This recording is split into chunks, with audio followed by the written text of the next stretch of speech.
Corría el lejano 2007, en la noche del domingo 22 de julio. Jennifer Petit, de 48 años, y su hija Micaela de 11 años, se dirigieron a comprar alimentos en una tienda local ubicada en Cheshire, Connecticut.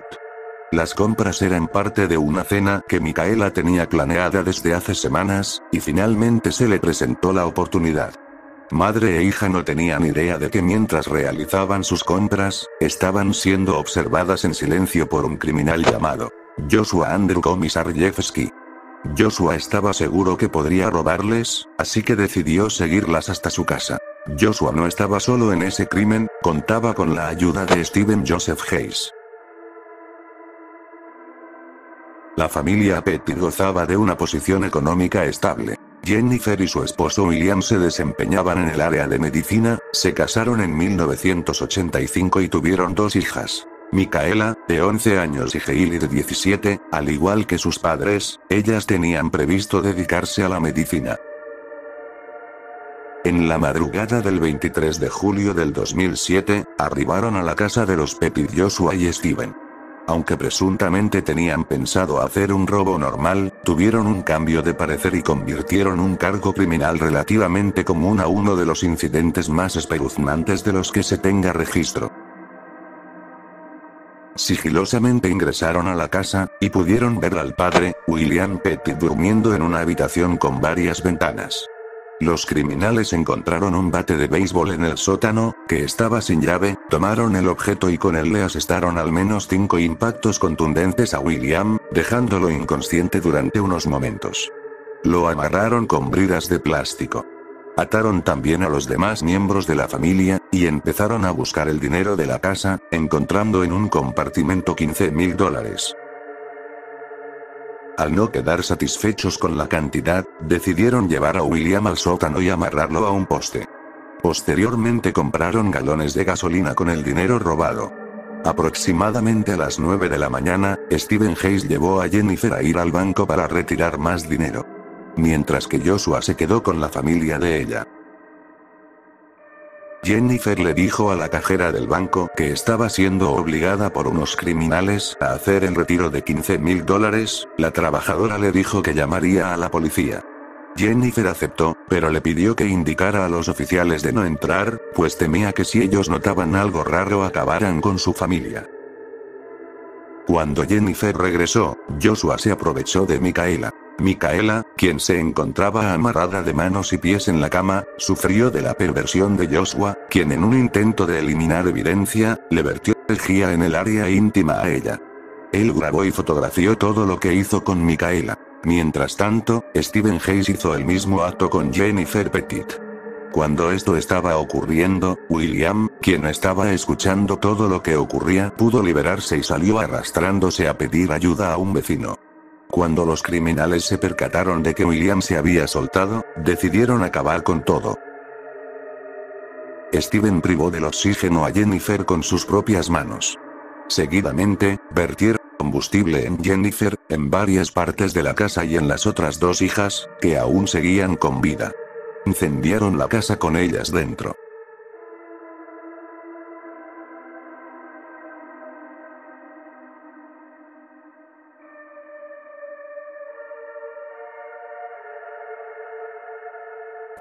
Cuando ambos hombres intentaron escapar, fueron detenidos aproximadamente a una cuadra de distancia de la casa de los Petit. Al ser interrogados, ambos criminales se echaron la culpa entre ellos sobre quién fue el que decidió que deberían hacerle todo eso a ellas. Joshua tildó de cobarde a William, citando que, si él hubiera querido salvarlas, hubiera subido donde nosotros estábamos. Steven Hayes, quien antes de este crimen había sido arrestado en más de 30 ocasiones, fue declarado culpable de 17 de los 18 cargos que se le imputaron. Fue sentenciado a muerte en diciembre del 2010. Joshua Komisarjevsky había tenido un pasado criminal. Siendo catalogado como un depredador malvado y calculador. Fue declarado culpable de los 17 cargos que se le imputaron, fue condenado a muerte en enero del 2012. Sin embargo, ambos criminales jamás serán ejecutados, pues, el Tribunal Supremo de Connecticut anuló ambas penas capitales en 2015, convirtiéndolas en cadenas perpetuas. Los miembros del jurado tuvieron que recibir terapia por estrés postraumático luego de leer los detalles y ver las fotografías de la escena del crimen. William se recuperó de sus heridas y jamás volvió a ejercer la medicina. Se casó de nuevo en agosto del 2012, y a finales del 2013 tuvo un hijo. En prisión, Stephen Hayes declaró que se identificaba como mujer, y recibió tratamiento hormonal para transicionar. Ahora se llama a sí mismo como Linda Miley.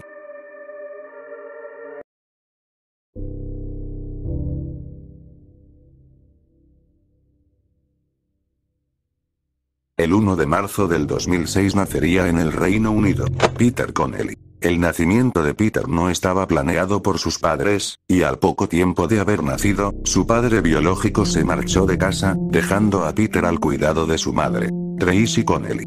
Tracy no estaba capacitada para tener un hijo, y lo demostró al tener poca paciencia al niño en sus primeros meses de vida. En junio del 2006, Tracy conoció a un hombre llamado Steven Barker, y para noviembre de ese mismo año, él se mudó a la casa de Tracy junto a Peter. Cuando Barker llegó a la casa Connelly, todo se volvió un infierno para el pequeño Peter. Familiares, amigos y conocidos de la pareja no pudieron evitar notar que el bebé aparecía con moretones y rasguños cada vez más fuertes. Para diciembre del 2006, un médico informó a las autoridades luego de revisar las lesiones de Peter. Tracy fue arrestada.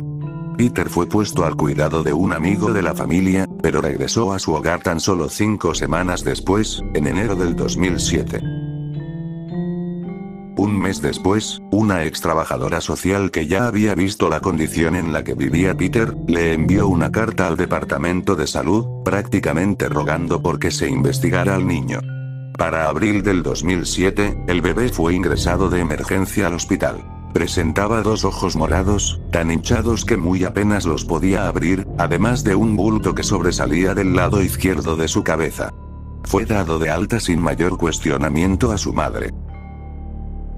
El mes siguiente, luego de una visita sorpresa de una trabajadora social, pudo ver que Peter presentaba un estado deplorable. Estaba desnutrido y muy herido. Ella mandó al niño a una casa de cuidados, mientras que su madre fue arrestada. Aunque al igual que su primer arresto, solo duró unos pocos días. Semanas más tarde, el hermano de su padrastro, Jason Owen, se mudó a la casa de Peter. Jason tenía 35 años, cuando se mudó llevó a su novia, una menor, con él. El martirio para Peter continuó de manera constante, a pesar de las varias visitas de los servicios sociales. Su padrastro y su madre pasaban horas causando lesiones. El 30 de julio del 2007, embarraron el cuerpo del niño con chocolate para que el trabajador social que llegó no pudiera ver que su cuerpo estaba morado de tantos golpes que recibió.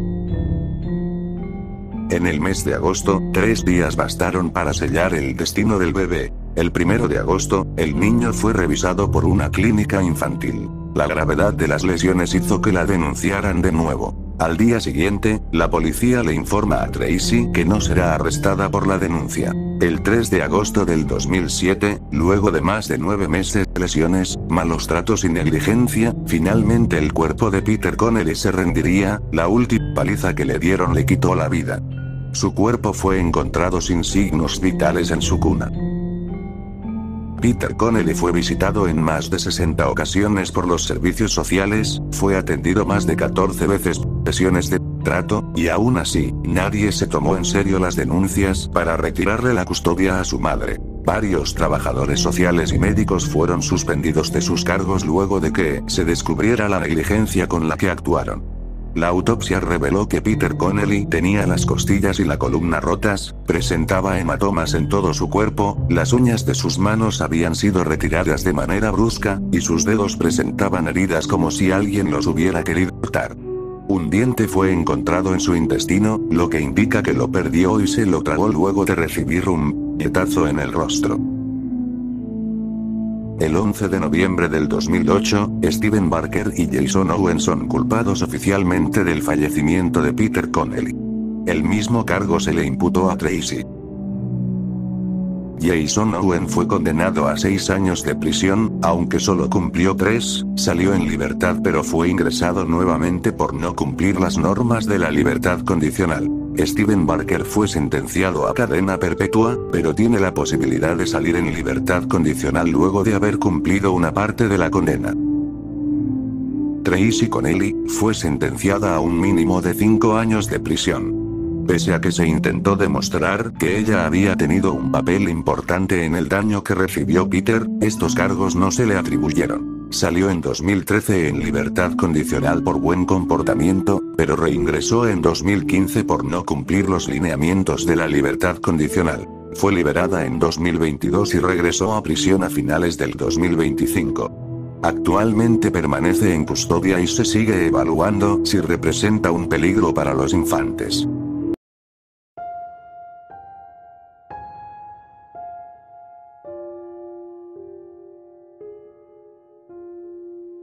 Kellyanne Bates era una joven originaria de Manchester, Inglaterra, que nació el 18 de mayo de 1976. Kelly llevaba una vida normal como cualquier chica de su edad, hasta que un día, todo cambió. La joven cayó en las manos de un indeseable que la haría protagonista de uno de los crímenes más horribles que he podido leer en el tiempo que llevo en Internet.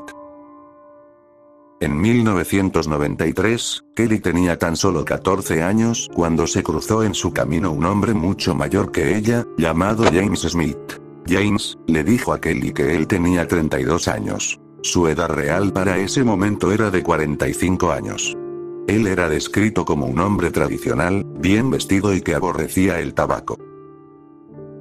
En apariencia, podría parecer un sujeto normal, sin embargo, el verdadero James se destapa al momento de estar con sus parejas en su casa. James Smith tenía un amplio historial de mantener relaciones abusivas. Dejaba a sus novias con traumas físicos y emocionales. Una de sus exparejas confesó que él le dio varias palizas mientras ella estaba embarazada. Los abusos de James tenían un factor en común: siempre intentaba ahogarlas en la bañera de su hogar. A veces solo fingía que lo haría, en otras sumergía las caras de sus parejas como una manera de mantenerlas aterradas de él. Cuando Kelly tenía 16 años decidió irse a vivir con James. La relación la habían mantenido en secreto, pues Kelly sabía que sus padres no estarían de acuerdo con la vasta diferencia de edad que había entre ambos. Margaret Bates, madre de Kelly, cuenta que la primera vez que se cruzó con James y supo que él era el novio de su hija, sintió un escalofrío en todo su cuerpo. Como si hubiera sido una señal de alerta proveniente de su instinto maternal. Hizo todo lo posible para alejar a su hija de ese hombre, sin éxito alguno. Para noviembre de 1995, Kelly empezó a aparecer con moretones en su rostro. Ella dijo que habían sido por accidentes en su hogar. Cada vez era más difícil que ella llegara a casa de sus padres, incluso renunció al empleo que tenía, y era imposible tener noticias de ella. Para marzo de 1996, los padres de Kelly recibieron unas cartas para felicitarlos por su aniversario de casados. Pese a que las cartas eran presuntamente de Kelly, ella no había escrito nada, sino que veía la escritura de su pareja dentro de ellas. El 16 de abril de 1996, una llamada al servicio de emergencias le daría un giro horrible a todo este caso. James dijo que su novia había perdido la vida de manera accidental durante una discusión. Se ahogó en la bañera y no reaccionó a sus intentos de reanimarla. Durante toda la historia que James contó, trató de retratarse a sí mismo como la víctima. Cuando los servicios de emergencia llegaron a la vivienda de la pareja, lo que encontraron fue simplemente horrible. La casa estaba manchada de la sangre de Kelly. El cuerpo de ella fue encontrado en la bañera, sin prendas, y completamente vapuleado. Cuando los forenses examinaron su cuerpo, encontraron más de 150 lesiones graves a lo largo de su anatomía. Su cuello presentaba lesiones que indicaban que había estado encadenada con una presión fuerte. También se concluyó que llegó a estar amarrada del cabello hacia un mueble o un radiador. El responsable del análisis forense del cuerpo de Kelly lo describió como el caso más impactante de su carrera, que para ese momento abarcaba más de 600 autopsias. Presentaba hematomas graves en la parte interior de sus piernas y glúteos. Tenía quemaduras en el muslo hechas con una plancha de hierro caliente. Sus rodillas habían sido rotas para evitar que pudiera caminar. Aplastó las manos dejándoselas inutilizables. Sufrió de múltiples heridas hechas con objetos punzocortantes en todo su cuerpo. Quizá lo más horrible que James le hizo a Kelly, fue que se descubrió que él le había sacado los globos oculares por lo menos 5 días antes de que perdiera la vida. De hecho, se supo que él le realizó heridas dentro de las cuencas vacías. Asimismo, intentó retirarle la piel del rostro. Smith fue arrestado inmediatamente, pero nunca dejó de alegar su inocencia. En la corte dijo que Kelly lo atormentaba, y que ella se causaba daño a sí misma para que parecieran más graves las peleas que tenían. Cuando se le preguntó por qué le hizo todo eso, él respondió que ella lo había retado. El juez se tardó aproximadamente 1 hora en encontrarlo culpable de todo el crimen contra Kelly, condenándolo a cadena perpetua con posibilidad de libertad condicional en 1997. En 2024 intentó apelar para poder salir, pero su solicitud fue negada.